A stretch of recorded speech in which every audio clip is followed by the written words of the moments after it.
বিসমিল্লাহির রহমানির রহিম। আসসালামু আলাইকুম সুপ্রিয় দর্শক, আপনি দেখছেন আজকের বিশেষ প্রতিবেদন। বাংলাদেশের প্রায় ২০ লক্ষ সরকারি চাকরিজীবী এবং তাদের পরিবারের সবচেয়ে বড় প্রশ্ন এখন একটাই, নবম পে স্কেল কবে আসছে? দীর্ঘ ১১ বছরের অপেক্ষার অবসান কি এবার সত্যিই ঘটতে চলেছে? আজকের প্রতিবেদনে আমরা তুলে ধরব নবম পে স্কেল নিয়ে সর্বশেষ সব খবর, সরকারের ভেতরের সিদ্ধান্ত প্রক্রিয়া, বাজেট সংকট, বাস্তবায়নের সম্ভাব্য সময়সীমা এবং এমন কিছু চমকপ্রদ তথ্য যা হয়তো আপনি এখনো জানেন না। শুরু থেকেই থাকুন আমাদের সাথে। প্রথম অংশ, নবম পে স্কেলের গল্প বুঝতে হলে আমাদের ফিরে যেতে হবে অষ্টম জাতীয় পে স্কেলের সময়। অষ্টম বেতন কাঠামো ঘোষণার পর প্রায় ১ যুগ পার হয়ে গেছে। এই দীর্ঘ সময়ে দেশের অর্থনীতিতে এসেছে বিশাল পরিবর্তন। নিত্যপণ্যের দাম বহু গুণ বেড়েছে, জীবনযাত্রার ব্যয় বেড়েছে আকাশ ছোঁয়া, অথচ সরকারি কর্মচারীদের বেতন কাঠামো রয়ে গেছে সেই পুরনো জায়গাতেই। এই বাস্তবতার মধ্যেই ২০২৫ সালের ২৭শে জুলাই অন্তর্বর্তী সরকার গঠন করে ২৩ সদস্যের নবম জাতীয় বেতন কমিশন। এই কমিশনের নেতৃত্বে ছিলেন সাবেক অর্থ সচিব জাকির আহমেদ খান, একজন অভিজ্ঞ প্রশাসনিক ব্যক্তিত্ব যার হাতে দায়িত্ব দেওয়া হয় দেশের লাখ লাখ সরকারি কর্মকর্তা কর্মচারীর ভবিষ্যৎ বেতন কাঠামো নির্ধারণের। কমিশন গঠনের পর দীর্ঘ প্রায় ৬ মাস ধরে চলে গবেষণা, বিশ্লেষণ, বিভিন্ন স্তরের কর্মচারী সংগঠনের সাথে আলোচনা এবং তুলনামূলক অর্থনৈতিক পর্যালোচনা। এই দীর্ঘ প্রক্রিয়ার পর অবশেষে চলতি বছরের ২১শে জানুয়ারি কমিশন তাদের চূড়ান্ত প্রতিবেদন জমা দেয় তৎকালীন প্রধান উপদেষ্টা অধ্যাপক মুহাম্মদ ইউনূসের কাছে। এই প্রতিবেদন জমা দেওয়ার মধ্য দিয়েই মূলত শুরু হয় নবম পে স্কেল বাস্তবায়নের নতুন অধ্যায়, দ্বিতীয় অংশ। কমিশনের সুপারিশে কি ছিল? জাকির আহমেদ খান কমিশনের প্রতিবেদনে যে সুপারিশগুলো উঠে এসেছে তা রীতিমতো চমকপ্রদ। কমিশন সুপারিশ করেছে বিদ্যমান ২০টি বেতন গ্রেড অপরিবর্তিত রেখে সরকারি কর্মকর্তা কর্মচারীদের বেতন ও ভাতা ১০০ থেকে ১৪০% পর্যন্ত বৃদ্ধি করার। ভাবুন তো, ১৪০% পর্যন্ত বেতন বৃদ্ধি।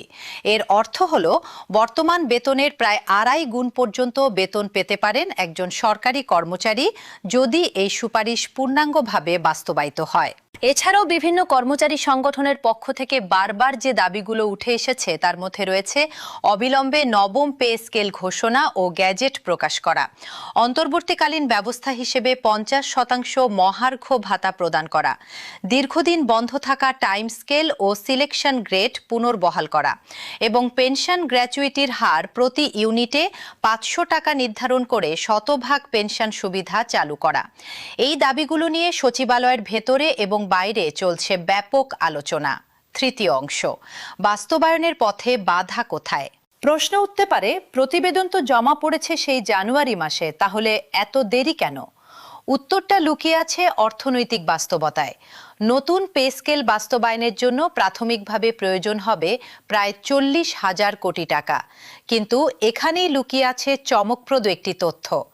এই বিপুল অর্থের মধ্যে প্রায় ৩৯,০৩৮ কোটি টাকা ইতিমধ্যেই সরকারের অন্যান্য জরুরি ও জনকল্যাণমূলক খাতে ব্যয়ের সিদ্ধান্ত নেওয়া হয়েছে। অর্থাৎ পে স্কেলের জন্য নির্ধারিত অর্থের প্রায় পুরোটাই চলে গেছে অন্য জায়গায়। এই কারণেই সরকারকে নতুন করে বাজেট বরাদ্দের সমীকরণ মেলাতে হচ্ছে। চলতি ২০২৬-২৭ অর্থ বছরের বাজেট অধিবেশনে এই বিষয়ে আলোচনা হয়েছে বিস্তারিতভাবে। জানা গেছে পে স্কেল বাস্তবায়নের জন্য প্রায় ৩৫,০০০ থেকে ৩৭,০০০ কোটি টাকা বিশেষ বরাদ্দের বিষয়ে আলোচনা চলছে। তবে দেশের সামগ্রিক অর্থনৈতিক সক্ষমতার কথা বিবেচনা করে একবারে পুরো বাস্তবায়ন না করে ধাপে ধাপে কার্যকর করার একটি সম্ভাবনা জোরালোভাবে আলোচিত হচ্ছে। চতুর্থ অংশ, ধাপে ধাপে বাস্তবায়নের পরিকল্পনা। সর্বশেষ তথ্য অনুযায়ী নবম পে স্কেল সম্ভবত একবারে পুরোপুরি কার্যকর না হয়ে ২ থেকে ৩টি ধাপে বাস্তবায়িত হতে পারে। প্রথম ধাপে মূল বেতন সর্বোচ্চ ৫০% পর্যন্ত বৃদ্ধি করে কার্যকর করা হতে পারে। এরপর ধীরে ধীরে বাকি অংশ পর্যায়ক্রমে যুক্ত হবে।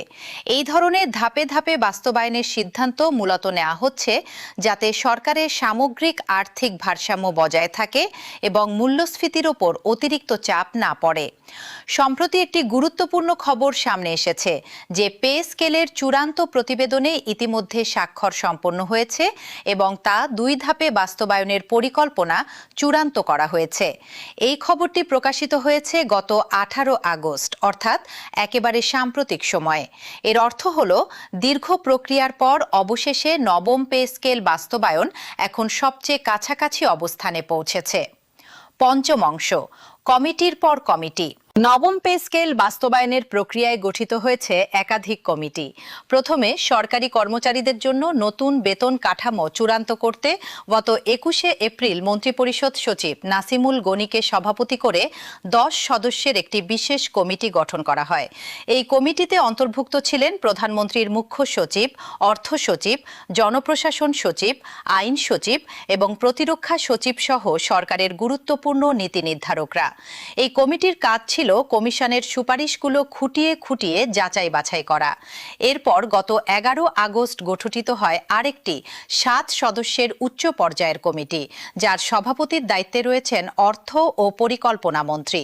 এই কমিটির মূল দায়িত্ব হল পে স্কেল বাস্তবায়নের আগে বিচার বিভাগীয় কর্মচারীদের জন্য গঠিত বাংলাদেশ জুডিশিয়াল সার্ভিস পে কমিশনের প্রতিবেদন পর্যালোচনা করা এবং প্রয়োজনীয় সুপারিশ তৈরি করা।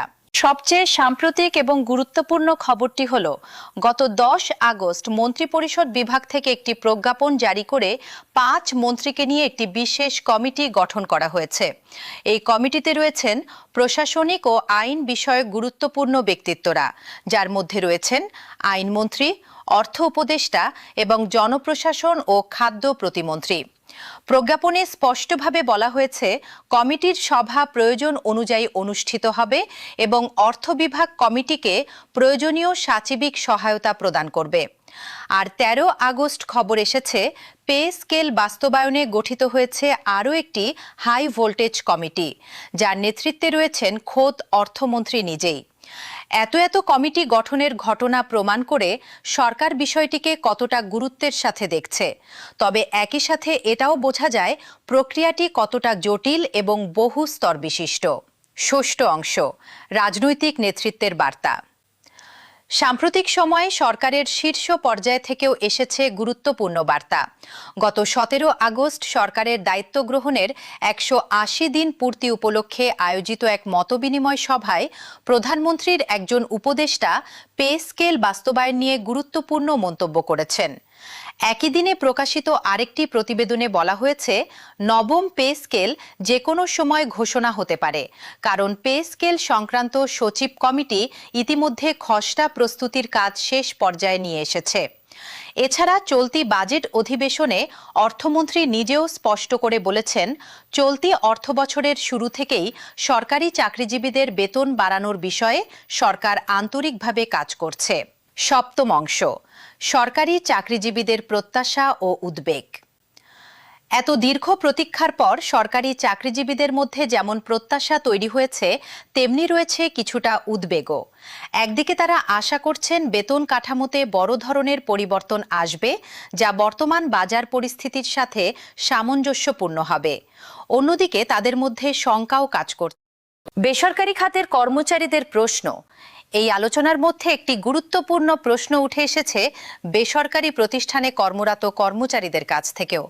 বিশেষ করে বেসরকারি শিক্ষা প্রতিষ্ঠানে কর্মরত অফিস সহকারী, কাম হিসাব সহকারীদের মতো পদে থাকা ব্যক্তিরাও জানতে চাইছেন নবম পে স্কেল তাদের ক্ষেত্রে কিভাবে প্রযোজ্য হবে। প্রকৃতপক্ষে নবম জাতীয় বেতন স্কেল মূলত সরকারি চাকরিজীবীদের জন্য নির্ধারিত হলেও ঐতিহাসিকভাবে দেখা গেছে সরকারি পে স্কেল ঘোষণার পর বেসরকারি শিক্ষা প্রতিষ্ঠানগুলোতেও অনুরূপ কাঠামো অনুসরণের প্রবণতা তৈরি হয়। ফলে নবম পে স্কেলের প্রভাব শুধু সরকারি খাতেই সীমাবদ্ধ থাকবে না, বরং তা ছড়িয়ে পড়তে পারে শিক্ষা ও বেসরকারি খাতের বিস্তৃত অংশেও। দশম অংশ, ইতিহাসের পাতা থেকে একটি আকর্ষণীয় তথ্য জানিয়ে রাখা ভালো। বাংলাদেশে প্রথম জাতীয় পে স্কেল প্রবর্তিত হয়েছিল একেবারে স্বাধীনতার পরপরই বঙ্গবন্ধু শেখ মুজিবুর রহমানের শাসনামলে, যেখানে 10টি গ্রেডে বেতন কাঠামো নির্ধারণ করা হয়েছিল। সময়ের সাথে সাথে এই গ্রেড সংখ্যা বেড়ে বর্তমানে 20টিতে দাঁড়িয়েছে।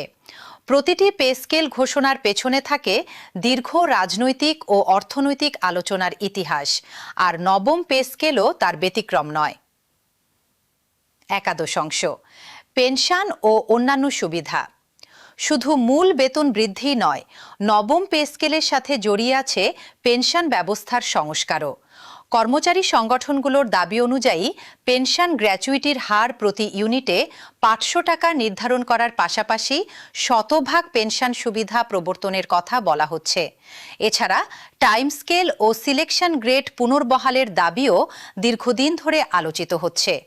এই সুবিধাগুলো একসময় সরকারি চাকরিতে প্রচলিত থাকলেও পরবর্তীতে তা বন্ধ হয়ে গিয়েছিল, আর কর্মচারীরা চাইছেন নবম পে স্কেলের সাথে সাথে এই সুবিধাগুলোও যেন পুনরায় চালু করা হয়। দ্বাদশ অংশ, সামনে কি অপেক্ষা করছে। সবশেষ পাওয়া তথ্য অনুযায়ী পে স্কেলের চূড়ান্ত দর্শক, আজকের প্রতিবেদনে আমরা দেখলাম কিভাবে একটি দীর্ঘ প্রক্রিয়ার মধ্যে দিয়ে এগিয়ে চলেছে নবম পে স্কেল বাস্তবায়নের কাজ। কমিশন গঠন থেকে শুরু করে প্রতিবেদন জমা, একের পর এক কমিটি গঠন, বাজেট বরাদ্দের জটিলতা এবং সবশেষে চূড়ান্ত প্রতিবেদনের স্বাক্ষর, প্রতিটি ধাপই ছিল গুরুত্বপূর্ণ। এখন সবার দৃষ্টি সরকারের চূড়ান্ত ঘোষণার দিকে। আমরা আমাদের এই বিশেষ প্রতিবেদন নিয়ে আপনাদের সামনে হাজির থাকব প্রতিটি আপডেটের সাথে। ভিডিওটি ভালো লাগলে অবশ্যই লাইক, শেয়ার করুন এবং চ্যানেলটি সাবস্ক্রাইব করে রাখুন, যাতে নবম পে স্কেলের যে কোনো নতুন খবর সবার আগে পেয়ে যান। আজকের মতো এখানেই শেষ করছি। দেখা হবে আবার নতুন কোনো প্রতিবেদন নিয়ে। ভালো থাকুন, সুস্থ থাকুন।